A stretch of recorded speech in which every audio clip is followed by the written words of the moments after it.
Okay, நிறுவனத்துல platinum lead இருக்கு. இன்னும் அவங்கள இதுக்கப்புறம் இன்னும் நிறைய உங்களுக்கு பொறுப்புகள்லாம் அதிகமா இருக்கு. கண்டிப்பா இன்னும் நீங்க பெரிய லெவல்ல அச்சீவ்மெண்ட் பண்ணணும் அப்படின்னு சொல்லிட்டு நம்ம நிறுவனத்துல வந்து பாத்தீங்க அப்படின்னா யாரெல்லாம் பிளாட்டினம் அடிக்கிறாங்களோ அந்த பிளாட்டினம் அடிக்கக்கூடிய எல்லாருக்குமே நம்ம நிறுவனத்துடைய emerald manager ji Uma Maheswari madam watch gift பண்றது பழக்கம். அவங்க வர வச்சிடலாம நல்ல எனர்ஜெட்டிக்கான ஒரு கிளாப் போட.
ஓகே, நெக்ஸ்ட் வந்து பாத்தீங்க அப்படின்னா அடுத்து இன்னும் பெஸ்டா இன்னுமே நான் நிறைய யோசிச்சேன்.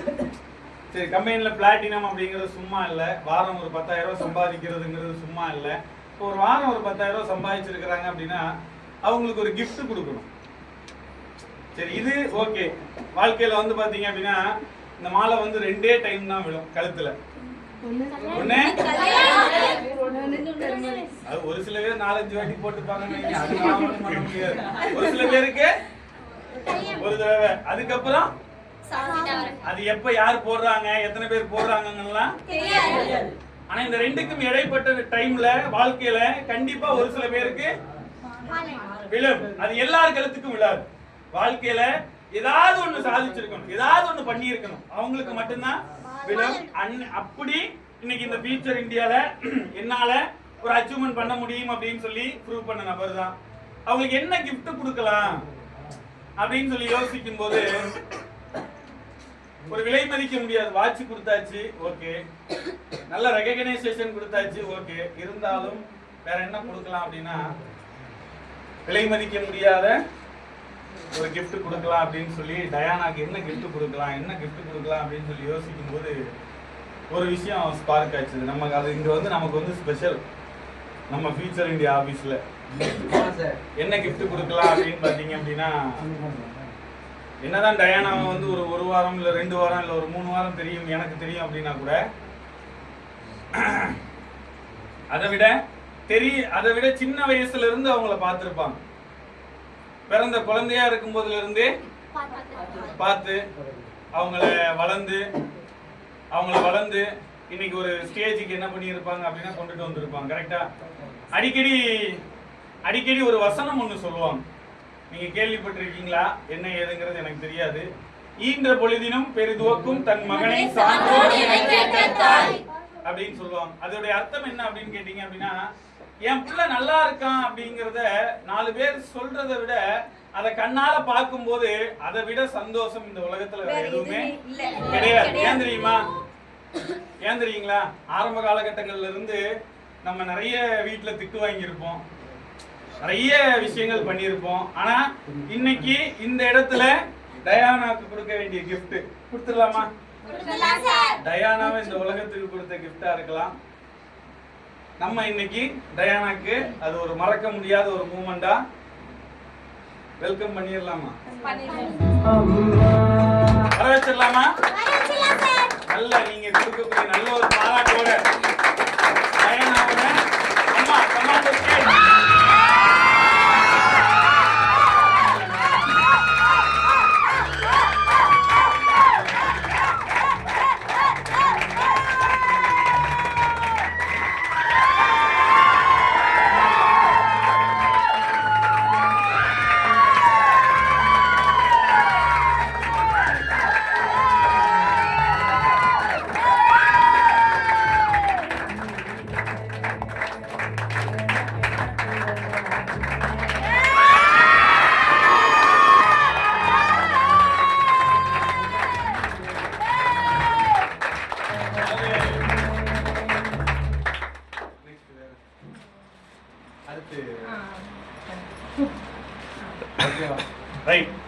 அடுத்து வந்து பாத்தீங்க அப்படின்னா சரி பேசுவோம். அவங்க அம்மா அங்க இருந்து வரும்போதே கண்ணீர் எல்லாம் மல்க பூ தாடி அப்ப அங்க உட்கார்ந்து பேச ஆரம்பிக்கும் போதே அவங்க கண்ணெல்லாம் கலங்க ஆரம்பிச்சிருச்சு. கலங்கி அது என்ன அப்படின்னா நிறைய தடவை டயானாவும் திட்டு வாங்கியிருப்பாங்க, டயானாவும் கேட்டிருப்பாங்க நிறைய, இன்னும் நீ எல்லாம் வந்து அப்படியா இப்படியா அப்படின்ட்டு. ஆனா இன்னைக்கு வாழ்க்கையில ஒரு அடுத்த கட்ட நகர்வு, இன்னைக்கு சின்ன வயசுல இருந்து கஷ்டப்பட்டு வளர்த்து படிக்க வச்சு இன்னைக்கு பண்ணதுக்கு ஒரு என்ன அப்படின்னா ஒரு 4 பேர் முன்னாடி ஒரு கௌரவம் கொடுக்கறது தான் மிகப்பெரிய ஒரு விஷயம். கரெக்டா? கோடி ரூபா கொடுத்தாலும் திரும்ப என்ன கிடைக்காதுங்க, அந்த இதெல்லாம் திரும்ப கிடைக்காது. கரெக்டா? கோடி ரூபா பணம் சம்பாதிச்சிடலாம், ஆனா அந்த ரெகக்னைசேஷன் அந்த லெவல்லாம் வந்து கொடுக்கும். கரெக்டா? அடுத்து அதே மாதிரிதான் மேடம் இருங்க நம்ம பேசுவோம், இருங்க எல்லாத்தையும் ஸ்டோர் பண்ணி வைங்க, பேசுவோம் மேடம் நம்ம. ரைட்டா? அடுத்து வந்து பாத்தீங்க அப்படின்னா நம்ம அக்கா திவ்யலட்சுமி மேடம், அவங்க வந்து பாத்தீங்க அப்படின்னா எல்லாருக்குமே வந்து பாத்தீங்க அப்படின்னா எனக்கு வந்து சின்ன வயசுல இருந்தே அப்பா கிடையாது. அப்பாவுடைய பாசம் எப்படி இருக்கும் அப்படிங்கறதும் எனக்கு தெரியாது. அப்பான்னு சொல்லி நான் கூப்பிட்டது கூட கிடையாது. ஆனா ஒவ்வொருத்தர் ஸ்கூல் லைஃப்ல சொல்லுவாங்க, எங்க அப்பா எனக்கு இது செஞ்சாங்க, எங்க அப்பா எனக்கு அது பண்ணாங்க அப்படின்ட்டு. ஆனா இன்னைக்கு இந்த திவ்யலட்சுமிக்கு லேடிஸுக்கு ரொம்ப பிடிச்ச நபர்கள் எனக்கு கேள்விப்பட்டிருக்கேன். லேடிஸுக்கு ரொம்ப பிடிச்ச நபர்கள் யார் அப்படின்னு கேட்டீங்க அப்படின்னா அப்பா. கரெக்டா? அப்ப இன்னைக்கு திவ்யலட்சுமிய இன்னைக்கு இந்த உலகத்துக்கு கொடுத்து திவ்யலட்சுமிய இன்னைக்கு அவங்களுக்கு ஒரு கிஃப்ட் வர வச்சிடலாமா? திவ்யலட்சுமியோடைய அப்பா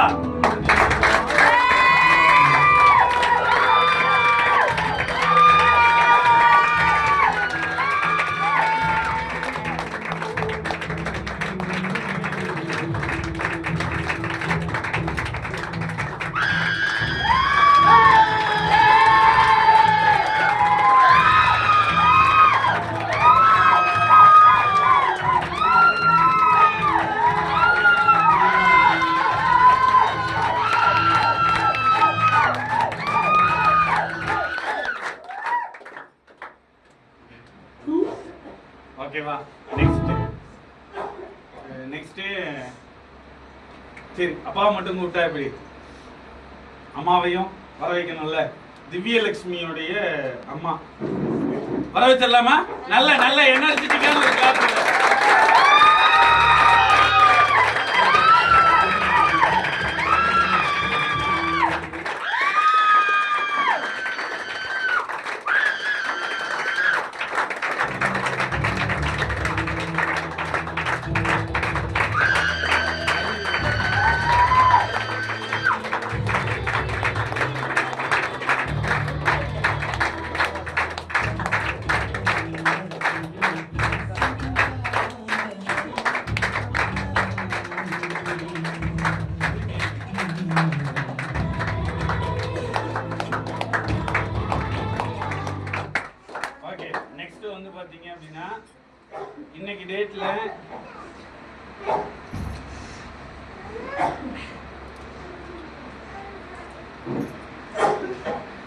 இன்னைக்கு டேட்ல வந்து பாத்தீங்க அப்படின்னா அடுத்து பிளாட்டினம் அப்படிங்கிற அந்த போஸ்டிங் அச்சீவ்மெண்ட் பண்ணி இருக்கக்கூடிய சண்முக பிரியாவுக்கு வந்து நம்ம ஒரு கிஃப்ட் வச்சிருக்கிறோம்.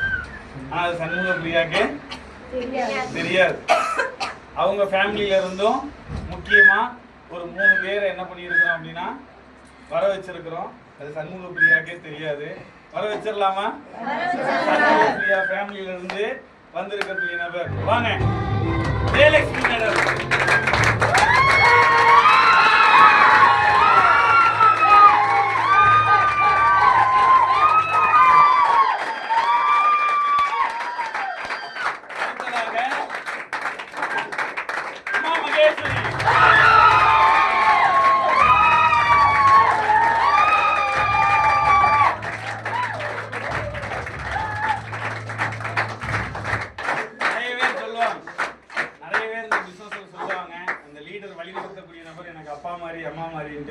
இன்னைக்கு சண்முக பிரியாவை நிறைய இடத்துல ஒரு குருங்கிற ஸ்தானத்திலையும் ஒரு லீடருங்கிற ஸ்தானத்திலையும் அப்பாங்கிற ஸ்தானத்திலையும் வழிநடத்திட்டு இருக்கக்கூடிய அன்புள்ள வர வச்சிடலாமா?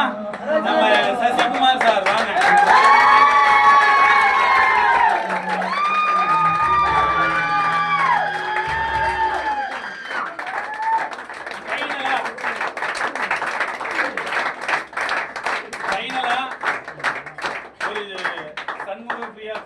ஒரு சீஃப் கெஸ்ட் வந்திருக்கிறாங்க. அது யாரும் இல்ல, சோமு சார் தான்.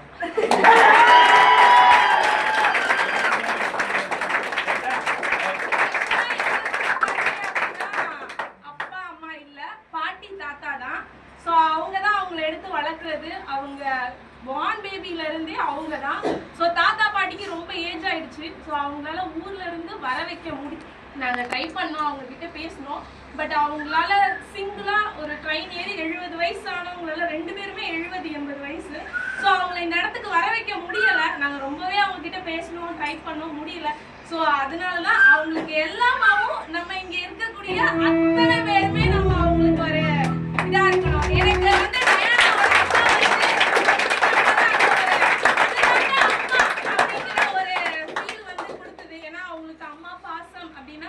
என்னன்னு கூட தெரியாது. சோ அப்படி இருக்கக்கூடிய ஒரு நபர் 18 வயசு தான் ஆகுது. இன்னைக்கு ஊர் விட்டு ஊர் வந்து இன்னைக்கு பாட்டி தாத்தாவை பார்த்துக்கிட்டு அந்த அளவுக்கு அவங்க ஒரு நல்ல ஒரு பொண்ணா இருந்து இன்னைக்கு பண்ணிட்டு இருக்கக்கூடிய ஒரு நபர். சோ அதனாலதான் அவங்களோட சீஃப் கெஸ்டா நாங்களே இந்த இடத்துக்கு வந்திருக்காங்க.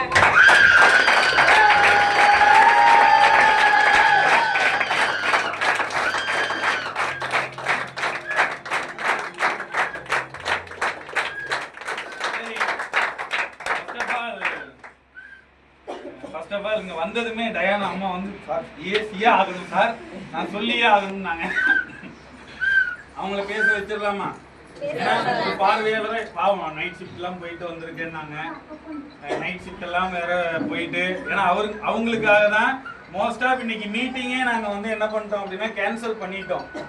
தவிர்க்க முடியாம ஃப்ரெண்டுங்களை கூப்பிட்டு வந்ததுனாலதான் மீட்டிங். இல்லைன்னா காலையில 11 மணிக்கே ஆக்சுவலா இந்த ட்ரைனிங் ஸ்டார்ட் பண்ண வேண்டியது. இடையில கொஞ்சம் அந்த அன்னோன் பீப்புள் வந்ததுனாலதான் அந்த டைமிங் என்ன ஆயிடுச்சு அப்படின்னா கொஞ்சம் கொலாபரேஷன் ஆயிடுச்சு. அதனாலதான் சரி அவங்களையும் சீக்கிரமா அனுப்பணும் அப்படிங்கிறதுக்காக தான். பிளஸ் டயானாவோட அம்மா இன்னைக்கு இதை பார்க்கும்போது, டயானா நிறைய சேட்டைகள்லாம் பண்ணியிருப்பாங்க சின்ன வயசுல இருந்து, கரெக்டா? இன்னைக்கு இந்த ஸ்டேஜ்ல அவங்கள பார்க்கும்போது அவங்களுக்கு எப்படி இருக்குது, அவங்களுடைய அனுபவத்தை எக்ஸ்பீரியன்ஸை ஷேர் பண்ணிக்கலாமா? நல்ல நல்ல ஒரு எனர்ஜெட்டிக்கான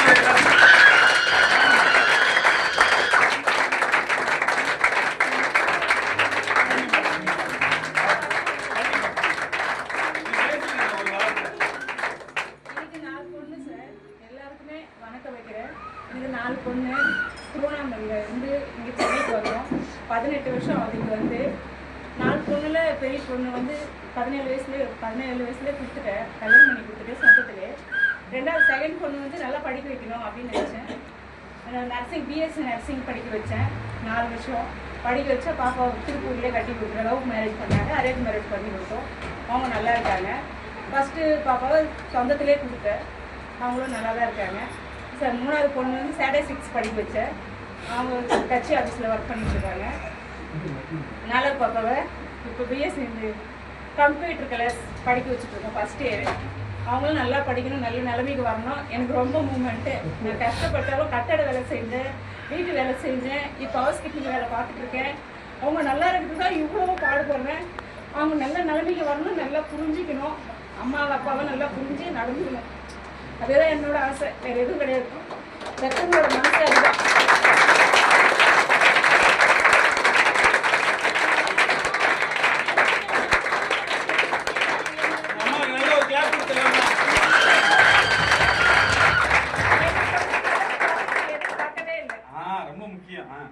எதிர்பார்க்கவே இல்லை. அது இந்த அளவுக்கு வந்து போன்லேயே தான் பேசுவான் எனி டைம். ஏமா போன்ல பேசணும் அடிக்கடி திட்டுவேன். போன்ல பேசாத, எது காலம் கெட்டு போயிருக்கு, நம்மளுக்கு நிலைமையே சரியில்லை, நான் எந்த நேரத்தில் யார் என்ன பண்ணுவான்னு சொல்ல முடியாது. எவ்வளோ அறிவுரை சொல்லுவேன், அதை கேட்டுக்கவே மாட்டான். அவள் இஷ்டத்துக்கு தான் அவன் எல்லாமே பண்ணுவான், என் பேச்சு கேட்கவே மாட்டான். அவள் இஷ்டத்துக்கு நான் என்ன பண்ணுறேன் அது கரெக்டாக தான் இருக்கும், எனக்கு தெரியும், நான் என்ன பண்ணுவேன்னு எனக்கு தெரியும். அப்படிதான் பேசுவாள். எப்பவுமே ராங்காக தான் பேசுவாள், ரஃபாக தான் இருப்பாள். எந்த ஒரு விஷயத்தாக இருந்தாலும் அப்படிதான் இருப்பாள். அவள் விஷயத்தில் கரெக்டாக இருப்பாள். ஆக இந்த அளவுக்கு எத்தனை வந்து எனக்கு பெருமை தேடி கொடுத்துருக்கா. ரொம்ப சந்தோஷம் எல்லாருக்கும்.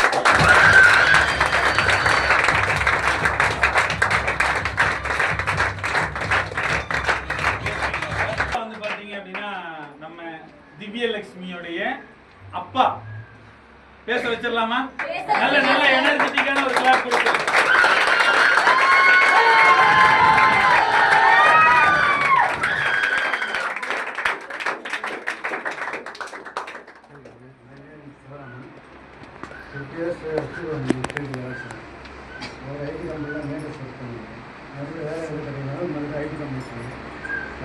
எனக்கு தகுதியான வேலை கிடைக்கல.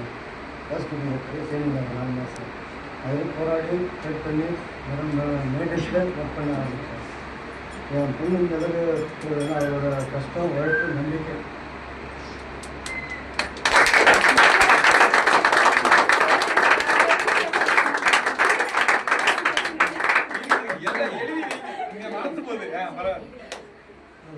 அவர் நம்பிக்கை, தன்னம்பிக்கை, உழைப்பு, நான் வந்து சப்போர்ட்டும் அவ்வளோதான்.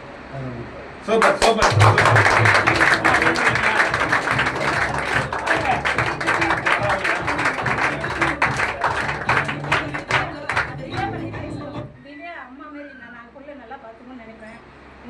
அக்கா மாரி 2 பேரும் ஒரே கிளாஸ்மேட் தான், நல்லா பார்த்துக்கோ, அவளை கொஞ்சம் பொறுப்பாக பார்த்துக்கோமா அப்படி அடிக்கடி சொல்லி அனுப்புவேன். அவள் அதுக்கேற்ற மாதிரி கரெக்டாக பார்த்துப்பா. ரொம்ப நல்ல பொண்ணு, எடுத்து சொல்லி கொடுப்பா. அவன் நல்லதாக இருந்தாலும் கெட்டதாக இருந்தாலும் எடுத்து 2 பேருமே ஷேர் பண்ணிப்பாங்க. அது என்கிட்ட அது ரொம்ப ரொம்ப நல்ல பொண்ணு. திவ்யாவுக்கு 100க்கு 100 கொடுக்கலாம். 100 கொடுக்கலாம்.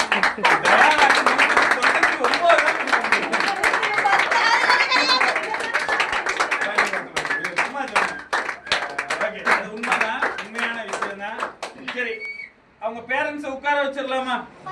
ஃபர்ஸ்ட் அவங்களுக்கு நல்ல ஒரு கிளாப் கொடுத்து அனுப்பி வச்சிடலாமா?